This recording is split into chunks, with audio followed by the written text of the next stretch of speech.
కాళ్లలో నొప్పి, నరాల వాపు వంటి లక్షణాలతో బాధపడుతున్నారా? వెరికోస్ వెయిన్స్ లో అత్యాధునిక చికిత్స ఏవిస్ వాస్కులర్ సెంటర్. నమస్కారం డాక్టర్ ప్రదీప్ జోషి గారు. శ్రీమాత్రే నమః. ఒక మనిషి జీవితం దేనికి బానిస కాకూడదండి? శ్రీ గురుభ్యో నమః. శ్రీమాత్రే నమః. మన జీవితంలో ఇప్పుడు మనం పోడ్కాస్ట్ చేస్తున్నాము, ఎన్నో వీడియోలు చేస్తాం. మీ అందరికీ కూడా నేను చెప్పేది ఏంటంటే, మన జీవితంలో ఎన్నో సమస్యలు, ఎన్నో ఆలోచనలు, ఎన్నో ప్రశ్నలు ఎన్నో వస్తాయి.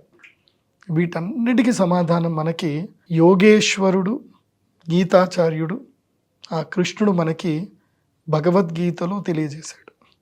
ఇప్పుడు మీరు అడుగుతున్న ప్రశ్న కూడా సమాధానము కృష్ణుడు చెప్పేశాడు. మనిషి దేనికి బానిస కాకూడదు. ఫస్ట్ మనం మనిషి అనే వాడి గురించి ఒకసారి అర్థం చేసుకుందాం. మనం బానిస అంటే ఎవరు అంటే మనమే. మనం దేనికి బానిస కాము అని ఫస్ట్ అర్థం చేసుకోవాలి. బానిస కాకూడదు అని మీరు అంటున్నారు. సో మనం దేనికి కాకుండా ఉంటున్నాం చెప్పండి? 1, 2, 3, 4 ఒక్కటి చెప్పుకోవడానికి. మనం పుట్టినప్పటి నుంచి మనం బానిసలమే. సో దానికి మనకి ఏం చెప్తారు అంటే ఒక ఫిలాసఫికల్ వేలో వెళ్తేనేమో ఇంద్రియాలకి మనిషి బానిస అవ్వకూడదు అని శాస్త్రం చెప్తారు. ఇది మామూలు వాళ్ళకి అర్థం కాదు. ఇంద్రియాలంటే ఏంటండి అని అంటారు. అదేదో అర్థం కాదు. సింపుల్. ఇంద్రియాలు అంటే ఏంటంటే మనస్సు బేస్ చేసుకొని ఇంద్రియాలన్నీ ఉంటాయి. మనకి భగవద్గీతలో కనుక చూస్తే, ఇప్పుడు మీరు ఈ భగవద్గీత పుస్తకం ఉంది. ఈ భగవద్గీతలో కృష్ణుడు, ఇక్కడ అర్జునుడు బాధపడుతున్నాడు, కృష్ణుడు చెప్తున్నాడు. ఈ అర్జునుడు అనేటువంటి వాడు ఎవరు అంటే మనమే. మనమే ఇక్కడ కృష్ణుడు మనకి బోధిస్తున్నాడు. అర్జునుడు కూడా బానిసనే, మనందరం బానిసనమే. పుట్టింది మొదలు తల్లిపాలకు బానిస, తర్వాత అమ్మ ప్రేమకు బానిస, ఆ తర్వాత అక్కచెల్ల ప్రేమకు బానిస, తర్వాత గురువులకి బానిస, తర్వాత స్నేహితులకు మన బానిసలు అవుతున్నాం, ఆ తర్వాత మన కోరికలకి బానిస అవుతున్నాం, ఆ తర్వాత ఏమవుతున్నాము, మన కోరికలు ఎక్కడైతే ప్రయాణం చేస్తున్నాయో, మన శరీరం ఎవరినైతే కోరుకుంటుందో వాళ్ళకి బానిస అవుతున్నాం. మద్యం కూడా కావచ్చు, లేదా స్త్రీ కావచ్చు, లేదంటే జూదం కావచ్చు, లేదంటే ధనము కూడా కావచ్చు. ధనంకి కూడా బానిసనే. ఇప్పుడు ధనానికి ఇప్పుడు అందరూ బానిస నిజం చెప్పాలంటే. కాకపోతే ఇక్కడ మనం అర్థం చేసుకోవాల్సింది ఏంటంటే, మనం బానిస దేనికి కాకూడదు కాదు, మనం దేనికి బానిస అవ్వాలి అని మనం ఫస్ట్ తెలుసుకోవాలి. ఓకే. బానిస అవ్వకపోవడం అనేది ఉండనే ఉండదు. మనిషి జన్మ ఎత్తాక బానిస అవ్వాల్సిందే. బానిస అంటే అర్థం ఏమిటి అని అంటే, ఒక తత్వమునకు మనము అలవాటు పడి ఆ తత్వమును మనము ఉపాసన చేయాలి. బానిస అంటే మీ దృష్టిలో ఏంటంటే ఒక సేవ చేయడము, లేదంటే దానికి పూర్తిగా అడిక్ట్ అయిపోవడము, వ్యసనము బానిస. అంటే బానిస అన్నప్పుడు ఏమైపోతుంది అని అంటే, మనం కంట్రోల్లో లేము అని అర్థం. బానిస అంటే ఇది కంట్రోల్ లేకపోవడమే కదా. అరే వీడు బానిస అయిపోయాడు రా, దానికి బానిస అయిపోయాడు, మందుకు బానిస అయిపోయాడు, వీడు ఆడదానికి బానిస అయిపోయాడు. ప్రతి ఒక్కళ్ళు ఇంట్లో మోస్ట్లీ అమ్మలందరూ అంటారు, వీడు పెళ్ళాక పెళ్ళానికి బానిస అయిపోయాడు అంటారు. అంటే ఇక వాడు పెళ్ళాం మాట మేము వింటున్నాడు, మా మాట వినట్లేదు అని వాళ్ళ బాధ. సో మనిషి దేనికి బానిస కాడు అంటే, మనిషి తన అవసరానికి, తన ఆశకి ఎప్పుడు బానిస అవుతానే ఉంటాడు. ఇవాళ ఈ ఒక్కదానికని కాదు. అయితే మందుకు బానిస అవుతాడు, లేదంటే ఆడదానికి బానిస అవుతాడు. ఎందుకు అవుతున్నాడు అంటే, అతని యొక్క ఆశ, అతని అవసరం, ఆ వ్యక్తికి సంబంధించిన ఆశ అవసరానికి బానిస అవుతున్నాడు. సో ఆశ లేని మనిషి లేడు. ఎవరైనా ఆశ ఉంటుంది. మాయలేని మనిషి లేడు. మాయలేని మనిషి బానిస కాకుండా ఉండడు. భగవద్గీత ఏం చెప్తుందంటే, నువ్వు మాయను ఓవర్కమ్ చేయమని చెప్తుంది భగవద్గీత. కానీ ఎప్పుడు చెప్పాడు భగవద్గీతలో కృష్ణుడు అంటే, లాస్ట్కి 18వ అధ్యాయంలో చివరి శ్లోకంలో చెప్పాడు. సర్వధర్మాన్ పరిత్యజ్య మామేకం శరణం వ్రజ అహం త్వాం సర్వ పాపేభ్యో మోక్షయిష్యామి మా శుచ. లాస్ట్ ఈ శ్లోకంతో కంక్లూషన్ ఇచ్చేసాడు. అప్పటిదాకా చెప్పలే. 700 శ్లోకాలన్నీ కూడా మనిషిని మెప్పించడానికి, ఒప్పించడానికి, కన్విన్స్ చేయడానికి అన్నీ చెప్పాడు. వాస్తవంగా భగవద్గీత మొత్తం కూడా ఒకే శ్లోకంలోనే ఉంది.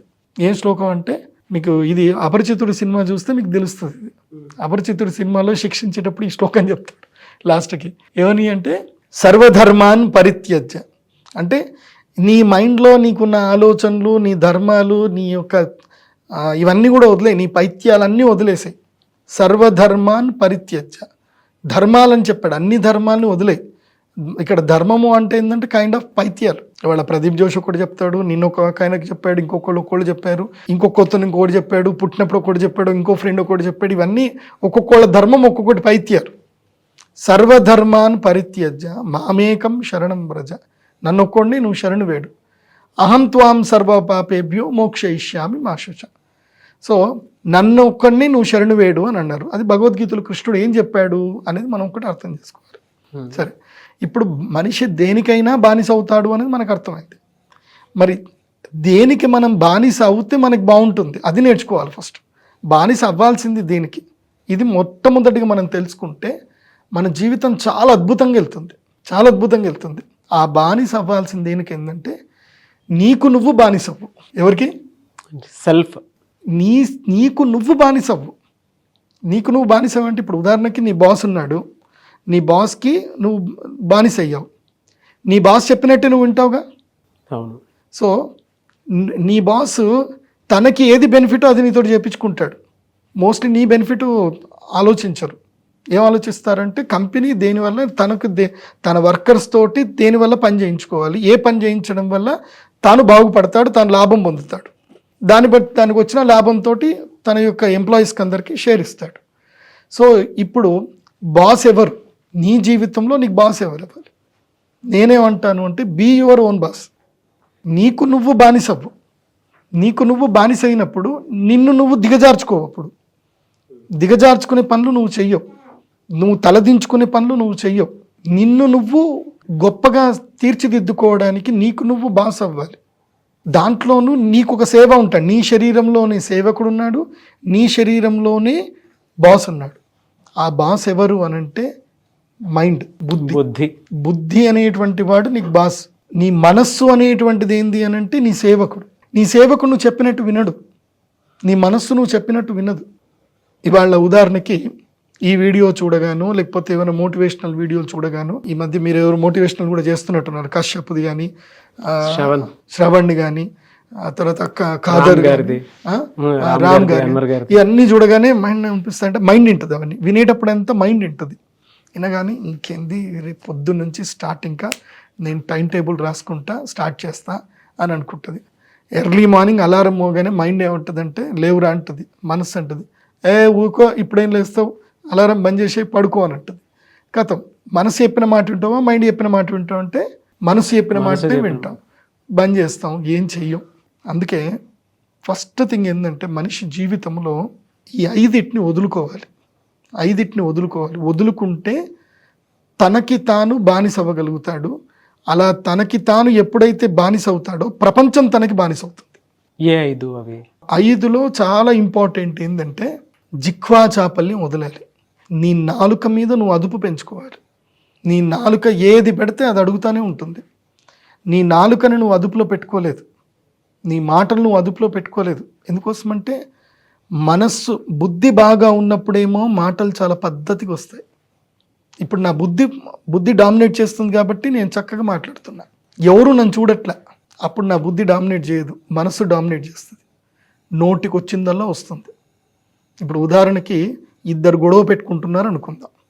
ఎవరితోటో మీరు గొడవ పెట్టుకుంటున్నారు, లేదా మీ శ్రీమతితోటో మీ శ్రీవారితో గొడవ పెట్టుకుంటున్నారు. అది వీడియోలో రికార్డ్ అవుతుంది అని అంటే నీ అదుపులో, నీ మాట ఎట్లుంటుంది? అదుపులో ఉంటుంది. అవును. ఎందుకోసం అంటే ఎవిడెన్స్ క్రియేట్ అవుతుంది అని భయం ఉంటుంది. అదే వీడియో రికార్డ్ అవ్వట్లే, ఎవరు చూడట్లే, ఎవరు శిక్షించేవాడు లేడు, నోరు అదుపులో ఉంటుందా? ఉండదు.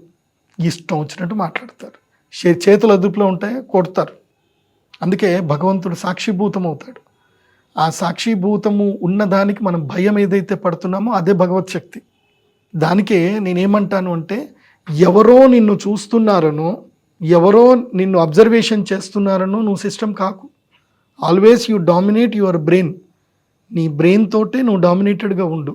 నీ మనస్సులో అదుపులో ఉంటే, అంటే నీ మనస్సులో ఫస్ట్ మన యొక్క వాక్కు ఫస్ట్ మనకు చాలా ఇంపార్టెంట్. మాటని మనం అదుపులో పెట్టుకోవాలి.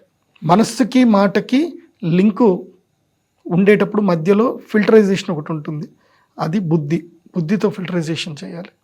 ఇక తర్వాత ఇంకోటి ఏంది అని అంటే చూపులు. నీ కంటితో ఏది చూస్తున్నావు, ఏది చూడకూడదు, ఏది ఆస్వాదిస్తున్నావు, ఏది ఆస్వాదించకూడదు. ఏది తినాలి ఏది తినకూడదు, ఈ అన్ని డిస్క్రిమినేషన్ నీకు బుద్ధి చెప్తుంది. కానీ ఆ బుద్ధిని నువ్వు గనక ఫాలో అవ్వకపోతే నీ జీవితంలో నువ్వు అందరికీ బానిస అవుతావు.